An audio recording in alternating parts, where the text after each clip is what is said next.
Om Shanti. Good morning आप सभी को। बाबा के शब्दों का अर्थ, बाबा की भावनाओं का अर्थ, बाबा के प्यार का अर्थ, बाबा धरा पर आया है उस किस अर्थ आया है, ये सब कुछ समझेंगे आज की मुरली में। तो आइए इसी भी मुरली दर्शन में आप सभी बहन भाइयों का स्वागत है। सुनते हैं, पढ़ते हैं और समझते हैं बाबा की बातों को, भावनाओं को। 12 जुलाई 2022 साकार महावाक्यों का सार। मीठे बच्चे, किसी भी देहधारी से दैहिक लव ना रख, एक बाप से लव रखो, अशरीरी बनने का पूरा पूरा अभ्यास करो। आध्यात्मिक, आत्मिक, रूहानी लव तो हमें सारे संसार से रखना है, लेकिन दैहिक लव नहीं रखना। मीठे बच्चे, किसी देहधारी से दैहिक लव ना रख, एक बाप से लव रखो, अशरीरी बनने का पूरा पूरा अभ्यास करो, क्योंकि यही हमारी मंजिल है ब्राह्मणों की। प्रश्न, रहमदिल बच्चों का कर्तव्य क्या है? रहमदिल बच्चों का कर्तव्य है, जब कोई भी उनके सामने फालतू व्यर्थ की बातें करे, निगेटिविटी की बातें करे, तो उसकी फालतू बातें ना सुन करके उनके कल्याण अर्थ अपने बड़ों को सुनाना, ये रहमदिल बच्चों का कर्तव्य है। ये बहुत जरूरी है। कम से कम बड़े उनको समझाएंगे, उनको सही रास्ते पर ले जाने की कोशिश करेंगे। फांसी पर कोई नहीं चढ़ाता, और गलत व्यर्थ बातें सुनकर हाँ में हाँ अगर आप मिलाते हैं तो आप भी उतने ही कसूरवार हैं, या उसे बढ़ावा देने के निमित्त बनते हैं तो आप भी कम कसूरवार नहीं हैं। तो आजकल होता है ना, एक ने सुसाइड किया, फिर छानबीन होती है कि इसको सुसाइड करने के लिए उकसाया किसने, तैयार किसने किया, आदि आदि। तो बाबा कहते हैं, जब कोई फालतू बात करे उसकी फालतू बात ना सुन, उनके कल्याण अर्थ बड़ों को सुनाना यह रहमदिल बच्चों का कर्तव्य है। जिनमें कोई पुरानी आदतें हैं उन्हें मिटाने में सहयोगी बनना, यही रहमदिल बनना है। अपने योग के बल से, अपनी समझ के बल से, नियम मर्यादाओं के बल से जिनमें कमियां हैं उनको मिटाई जाएं, यह है रहमदिल बनना। एक और प्रश्न है, कौन सा टाइटल किसी देहधारी को नहीं दे सकते लेकिन ब्रह्मा को दे सकते? तो बाबा ने कहा, क्योंकि श्री का टाइटल, श्री अर्थात श्रेष्ठ, पवित्र आत्माओं को बोला जाता है। किसी भी आजकल देहधारी मनुष्यों को ये टाइटल नहीं दे सकते, क्योंकि सभी भ्रष्टाचारी, भ्रष्टाचार से जन्म लेते विकारों से। ब्रह्मा बाप को भी श्री कह सकते हैं, क्योंकि ये अलौकिक जन्म है। वैसे तो दादा लेखराज थे, लेकिन ब्रह्मा जब बने तो उनका दिव्य और अलौकिक जन्म हुआ, तो आप दे सकते हैं श्री का टाइटल। अच्छा, गीत बजा है, इस पाप की दुनिया से कहीं और ले चल। इसका मतलब एक ऐसा संसार भी था, है, जहां पर ये पाप, ये दुख, ये बेचैनियां नहीं होती। वो सत्युग है अपना। ओम शांति। बच्चे अब समझ गए हैं, अर्थात बच्चे अब समझदार बन गए हैं। अच्छा, बच्चे पहले बेसमझ थे, यह भी समझ में नहीं आता ये पतित दुनिया है। इस भारत में ही देवताओं का साम्राज्य था, उसमें सभी सदैव सुखी, पावन और आनंदित थे, उसमें दुख की बात ही नहीं थी। परंतु शास्त्रों में कई बातें सुनने के कारण यह भी समझ में नहीं आता कि सुख सदैव स्वर्ग में होता है। स्वर्ग का भी पता नहीं, समझते वहां भी दुख था, वहां भी विकार थे, वहां भी तेरा मेरा खींचातानी, ये वो सारे देवताओं को लड़ते झगड़ते, विकारों के प्रति मरते हुए दिखाया है।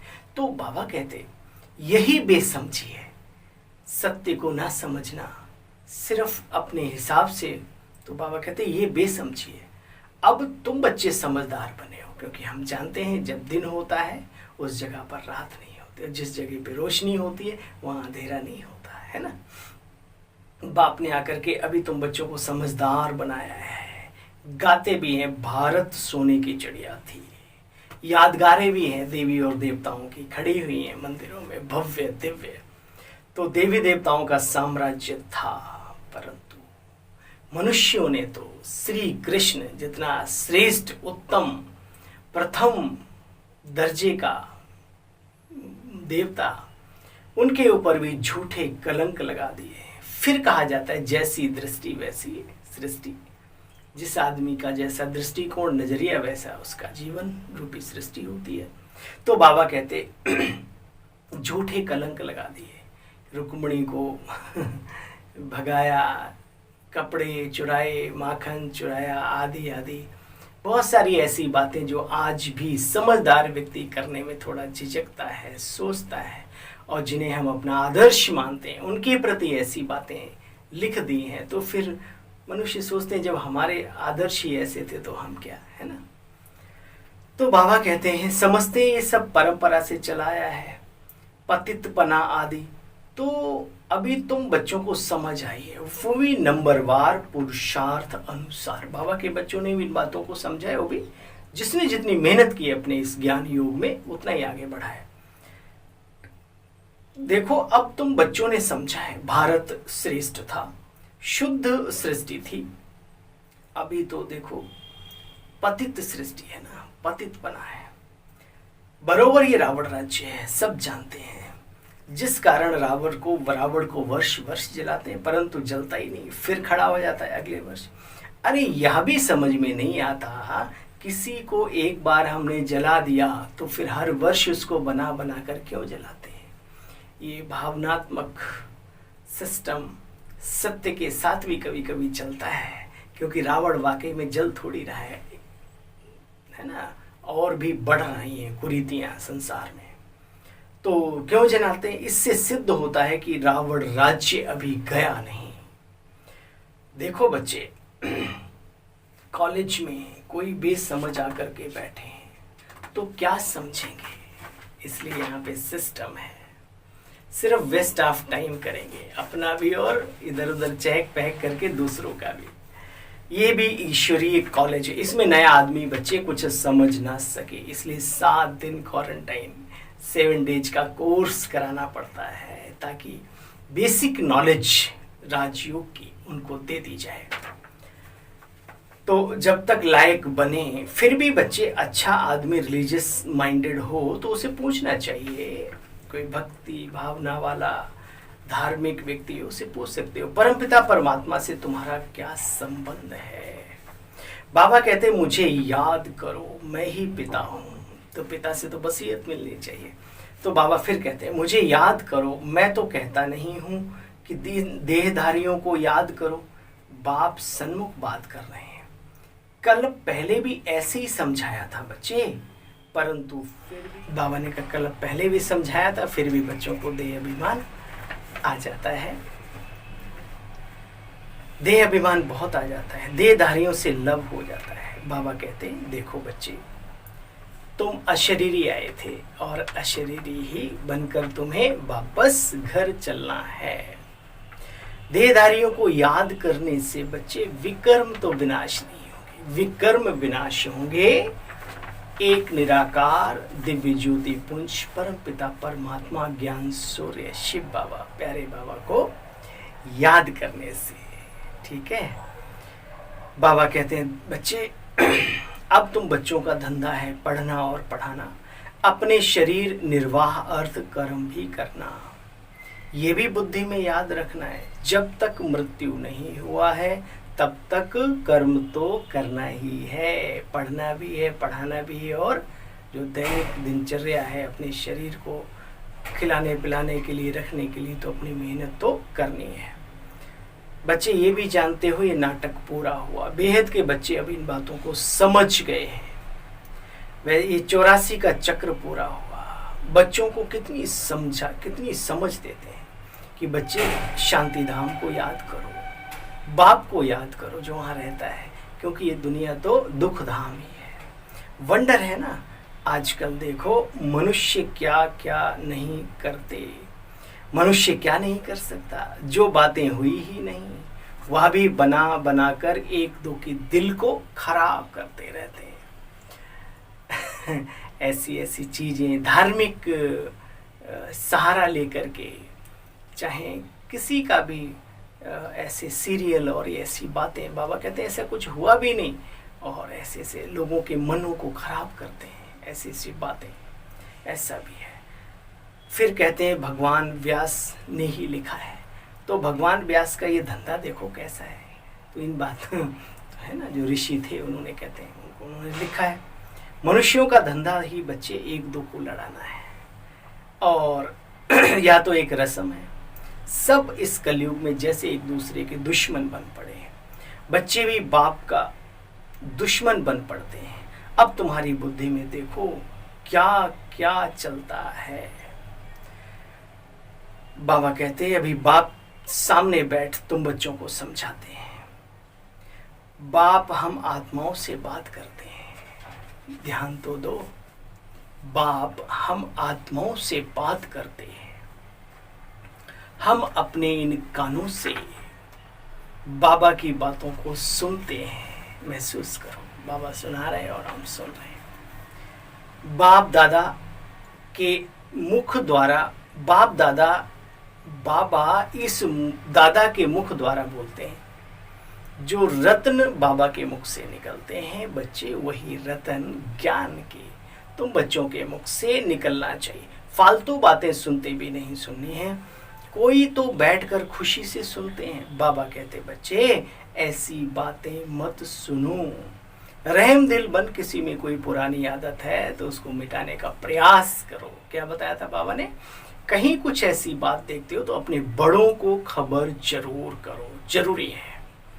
साइड से बाद में पहुंचेगी बड़ों तक तो फिर आप जो निमित्त हैं तो आप भी नजरों से गिर जाएंगे। और इसका मतलब कोई गटर में गिर रहा था, आपने बचाने का प्रयास नहीं किया, इसका मतलब आप उसके हितैषी नहीं है, ये ध्यान रखो। भले आपको लगता है कि आप उसके हितैषी हैं। हाँ जी करके सुनना नहीं चाहिए।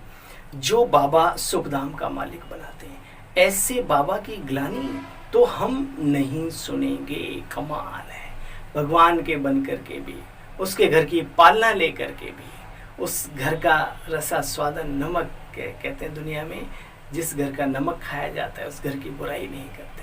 तो यहाँ पर भी बाबा कहते हैं ऐसे बाबा के साकार टाइम पर भी होंगे ऐसे विशेष हीरे। तो बाबा कहते हैं सीधा बोलो, जो बाबा सुखधाम का मालिक बनाता है हम उसकी ग्लानि नहीं सुन सकते, ना कर सकते, ना हाँ में हाँ मिला सकते। हमको तो शिव बाबा से वर्षा लेना है, और बातों से हमारा तैल्लुक ही क्या। कोई हमारी बातों को समझे ना समझे, हमें ज्ञान का सुरमा पहनना है।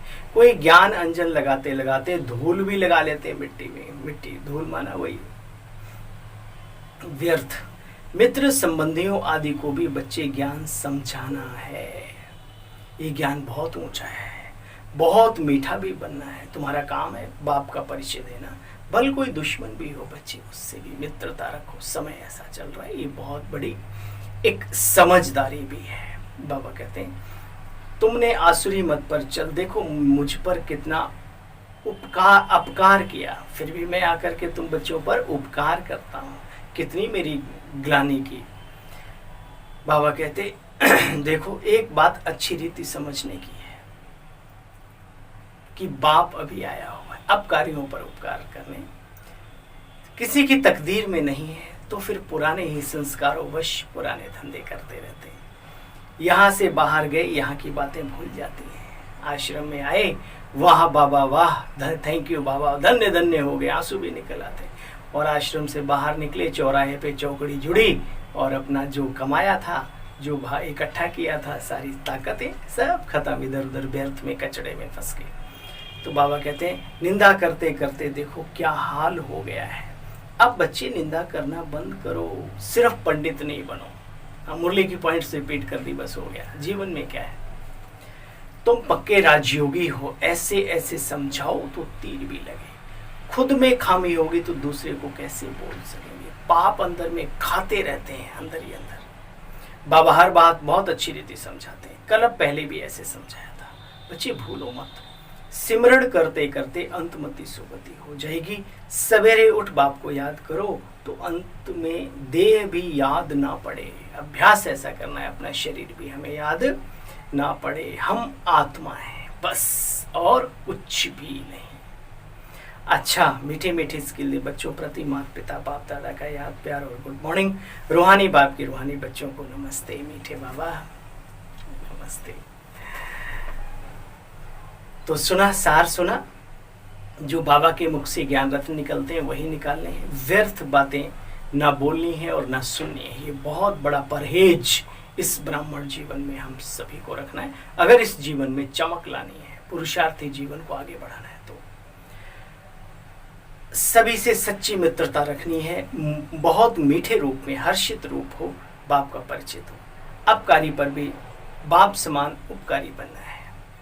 वरदान, शुद्धि की विधि द्वारा किले को मजबूत बनाने वाले सदा विजयी व निर्विघ्न भव।